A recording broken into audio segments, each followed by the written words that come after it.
अगर आज तुम दोनों में से किसी एक की लाश गिर गई होती तो जानते हो देश का क्या हाल होता? एक एक शहर में कई शमशान बनाने पड़ते, कई कब्रिस्तान बनाने पड़ते। आप अच्छी तरह जानते हैं कि लड़ाई मैंने नहीं, इसने शुरू की थी।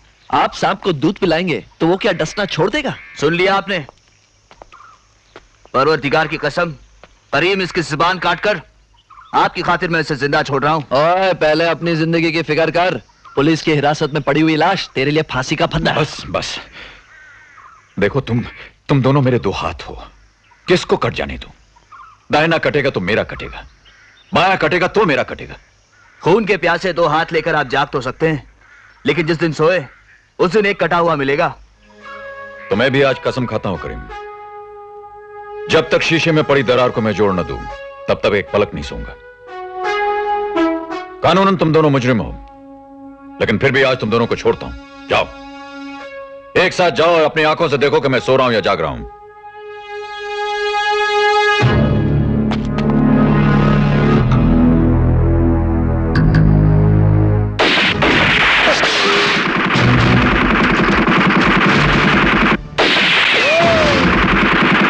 फरिश्ते के लिबास में खड़े हुए शैतान, अगर हम जाएंगे तो तुझे साथ लेकर जाएंगे।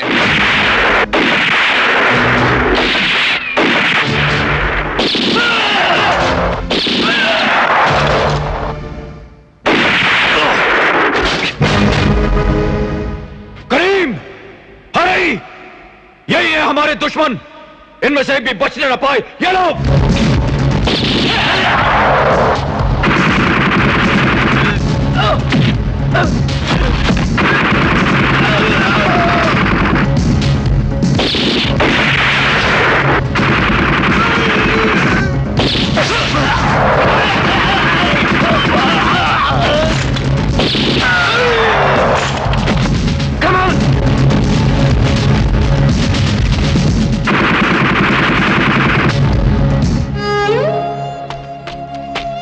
आप ठीक तो है ना बड़े भाई? मेरी फिक्र न करो करीम, सिपाही गोली न खाए तो गोली देश को लग जाती है। करीम के जीते जी ऐसा कभी नहीं हो सकता। अब आपको जागते रहने की जरूरत नहीं, आप चैन से सो सकते हैं। देख हरी देख, करीम ने एक बार फिर तेरी तरफ दोस्ती का हाथ बढ़ा है। हरी, आज से आपका एक हाथ जरूर बन गया बड़े भाई। वक्त आने पर कट तो सकता है, लेकिन आपके दूसरे हाथ से कभी नहीं मिल सकता।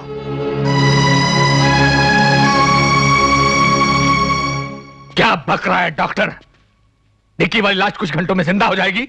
अब सर, वो कंपाउंडर ने गलती से शीशी पर गलत लेबल लगा दिया, इसलिए गहरे जहर के बदले गहरी बेहोशी का इंजेक्शन लग गया उसको। अब तो गहरे जहर का इंजेक्शन लाए हो ना? हाँ सर। लाओ।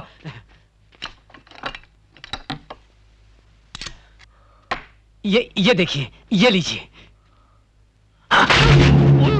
दोबारा कभी ऐसी गलती मत करना, वरना हर जन्म में बेमौत मारे जाओगे। नहीं। जाओ और जिंदा आदमी को ये जहर का इंजेक्शन देकर लाश बना दो।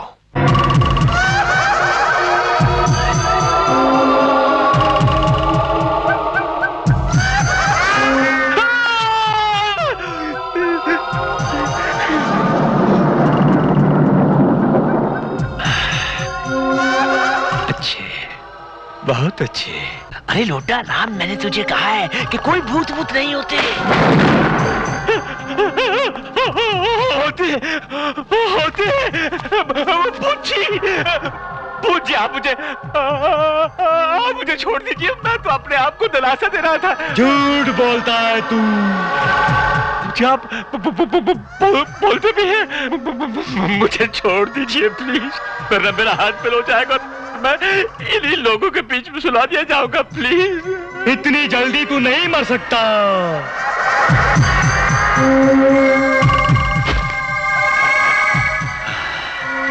अरे लोटा राम, खामखा तू डर गया। अरे तेरी मौत तो मगरमच्छ के बगैर हो ही नहीं सकती। कहाँ गई नंबर 30? वो रही नंबर 30 की लाश। अरे जल्दी से इंजेक्शन लगा और भाग लपक झपक के।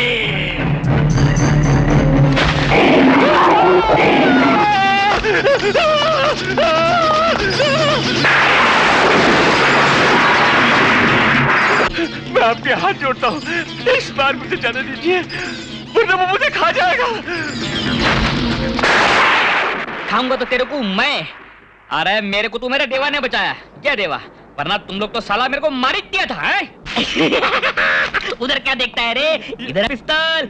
अरे मैं तेरे को धरला होता ना तभी निकाल लिया था। हाँ, अभी वो इंजेक्शन है ना वो अपने निभा तो। मैं आ गया साहब। साहब मैं आलो। साहब मैं सोच समझ के पुलिस स्टेशन नहीं गया साहब, मैं सीधा तुमच्याकडे आलो। कौन हो तुम? मी? अरे साहब मैं तुमचा हनुमान, रावणचा विभीषण और त्रिपाठी साहबचा जासूस, त्रिपाठी? All in one. पत्रकार त्रिपाठी के लिए क्या जासूसी करते हो? साहब मुझे मालूम है, मला माहिती है कि गोगाचा बेटा कौन है। गोगा का बेटा? हाँ? कौन है वो? साहब वो साहब। अरे कौन है वो? कौन है वो? कौन है? बोलो।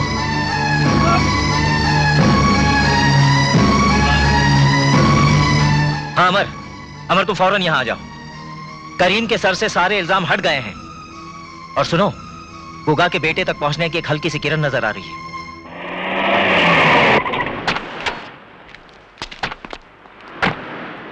कौन बदतमीज हो तुम?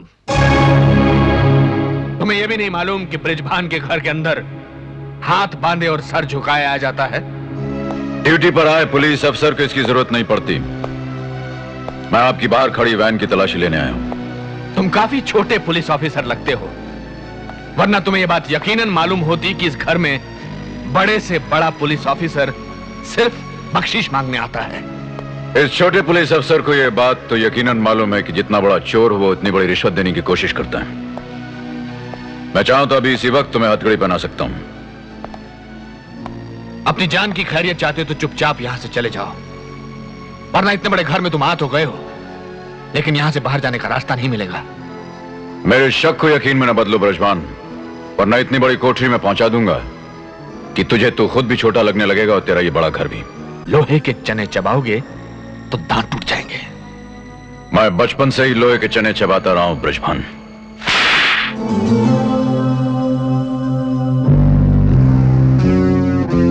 ये थप्पड़ तूने मुझे नहीं, अपनी नौकरी के मुंह पर मारा है। अपने खानदान के एक एक आदमी की खुशियों पर मारा है, अपनी जिंदगी पर मारा है। 12 साल की उम्र से मैं अपने सर पर कफन बांधे घूम रहा हूं ब्रजभान।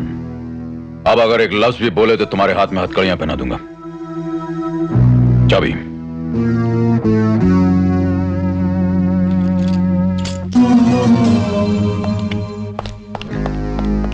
ऑफिसर, अपने सर पर तुमने कफन खुद बांधा है, लेकिन तुम्हारी लाश पर कफन ब्रिजभान बांधेगा। जिस शक का सबूत मैं ढूंढ रहा हूं वो अगर मुझे मिल गया ब्रिजभान, तो तुम्हारी नंगी लाश बगैर किसी कफन के सड़कों पर निकाली जाएगी।